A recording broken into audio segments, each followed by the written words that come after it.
Você sabe por que o seu processo no INSS demora? Eu sou o Dr. Rodrigo e no vídeo de hoje eu vou te falar um pouquinho sobre isso.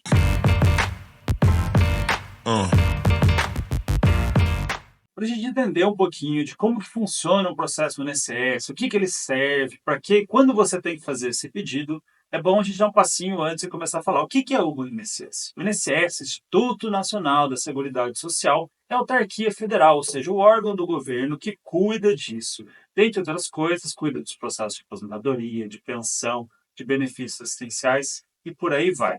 Tem mais assuntos, mas para nós é importante só isso para o vídeo de hoje. Vale lembrar que seu pedido no INSS pode sim ser feito sozinho, ou também pode ser feito com um advogado te representando, te ajudando nesse processo, seja durante o processo ou até mesmo depois, para validar se tudo que foi concedido ou não foi feito de forma correta.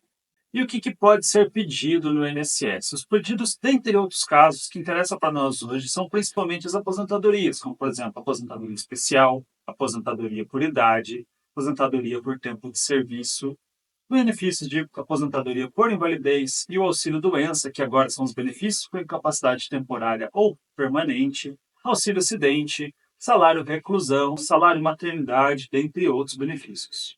Dentro desses processos, você pode estar pedindo para verbar, ou seja, para incluir períodos ou até revisar períodos, mesmo no caso de quem foi aposentado, por exemplo, de uma revisão, ou no caso de uma pensão por morte, aquele benefício originário faltou incluir algum determinado período. E vamos lá, e como que a gente pode dar entrada, como que funciona esse processo administrativo? O primeiro passo para dar entrada nele, você vai fazer o cadastro no meu INSS, ou em alguns casos ainda se permite o agendamento via telefone, via 135, para agendar uma visita no INSS, por exemplo. Hoje a gente recomenda sempre buscar o portal do meu inss.gov.br ou no aplicativo no seu celular, que justamente ele facilita, já tem a maior parte das suas informações, apesar de dar um pouquinho de trabalho de entrar a primeira vez, para quem não tem acesso do gov.br. Feito isso, você pode por lá solicitar andamentos, dar entrada em pedidos, ver como está o seu processo, ou estar sempre com o seu advogado, que vai fazer o quê? Ele vai entrar no portal, normalmente os advogados entram por um portal específico e fazem o protocolo do seu pedido, do seu benefício, por exemplo. Já feito esse dado a entrada, você vai precisar preencher com alguns documentos. Fora seus documentos básicos, às vezes ele pode pedir, por exemplo, num caso de um auxílio-doença, uma aposentadoria por invalidez, ele vai pedir os seus documentos médicos. Então pode, em alguns casos, ser anexado por lá, ou também, como a gente falou, ser enviado para o seu advogado para ser juntado a esse processo. O mais comum desses documentos são os exames, os laudos médicos, uma perícia que já tenha sido feita, ou documentos que comprovem a atividade, como até mesmo a carteira de trabalho, no caso que não esteja contando o seu CNIS, por exemplo. E falando nesse segundo exemplo, então, pode ser documentos também que vinculem o seu trabalho, como, por exemplo, um laudo de atividade especial que não está constando, carteira de trabalho, um carnê de contribuição ou qualquer outro documento que comprove o vínculo que o INSS pode estar solicitando para você. Feito isso, basicamente é o quê? Você deu entrada, você juntou os documentos, agora vai para o INSS decidir, vai dar uma decisão sobre o que você juntou, se ele vai concordar ou não, se vai implantar o benefício ou não, e ver como vai ser os próximos passos. E aí que começa o ponto que o pessoal reclama bastante, que é o que? A demora do INSS. Daí me perguntam sempre, qual que é o prazo legal para o INSS dar a resposta?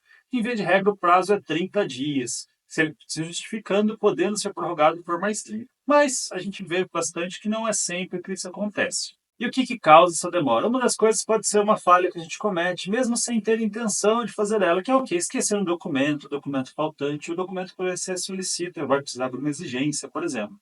Então, ele tem essa falta de documento como primeiro elemento que a gente pode levar uma demora. Segunda dela é a falta de servidor do INSS. Os servidores do INSS reclamam muito, que é uma demanda muito grande de processos, nem sempre conseguem cumprir esses prazos. Para isso, o próprio INSS já tomou algumas medidas, como, por exemplo, descentralizar o processo. Antes você ia na sua agência, na sua cidade, ou na cidade mais próxima, e fazia o pedido diretamente no balcão. Hoje nem sempre. Quando você faz ele no online, ele pode ser distribuído para o Brasil inteiro, o que gera muitos pontos positivos, ou seja, você pega uma servidor, uma cidade, por exemplo, uma agência que está mais tranquilo, vai jogar seu processo mais rápido que uma agência lotada. Porém, em alguns casos, ela precisa conhecer um pouco da sua realidade, isso é bem comum nos casos de rural.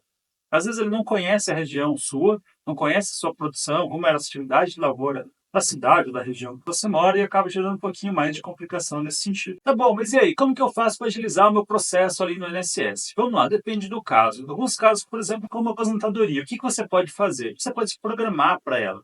Você pode consultar o advogado ou o próprio seu CNIS ali, seu extrato do INSS, e ver como está a situação. Se constar pendência, você pode começar a resolver essas pendências antes mesmo de dar entrada no benefício, por exemplo, final, que seria a aposentadoria.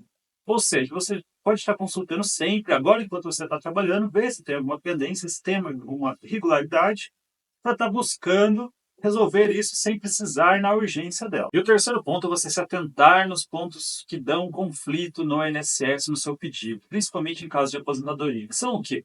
Atividade rural e atividade especial. Esses são os pontos mais comuns de gerarem divergência. Feito isso, você pode buscar esses documentos, ir até o local, buscar os documentos, que vão dar um pouquinho mais de trabalho, mas tem que ser anexados juntos com o processo, evitando assim que o INSS abra uma exigência, que é basicamente o quê? É um prazo que o INSS dá para você complementar o seu pedido ali, com um documento que ele entende que falta e você precisa juntá-lo. Aí, com todos os documentos, diminuem as chances. Aí, o INSS pode sim pedir algum documento a mais, porém, você já faz sua parte e tenta economizar, vamos dizer assim, um pedido de exigência e uma demora a mais desnecessária no processo. Vale lembrar também que o INSS pode sim conceder de forma automática, então não é raro que tem os períodos redondinhos de contribuições que já foram regularizadas, chegar no momento da aposentadoria e fazer o pedido automático e ter a concessão automática direta do site do INSS. Também vale lembrar que, caso tenha uma demora muito excessiva, que exceda muito esse prazo do INSS, pode sim fazer o pedido na via judicial mesmo sem o processo ter acabado. Mas vamos lá, vamos falar um pouquinho. E se der certo o meu pedido do INSS? Dando certo o meu pedido do INSS, ele vai ser pago desde o dia que eu dei entrada, desde o dia do protocolo, que eu comecei a fazer o protocolo. Ou seja, o INSS pelo menos compensa pela sua demora. Ele vai pagar esse valor corrigido para você. Então, assim, não tem uma perda real. Logicamente, assim, no dia a dia a gente sabe que é complicado. Principalmente nos casos, nos benefícios, por exemplo, como auxílio-doença, ou do benefício que você não tem uma renda, que precisa de uma renda que não esteja trabalhando, para ajudar a manter seu padrão de vida ali, manter suas contas em dia.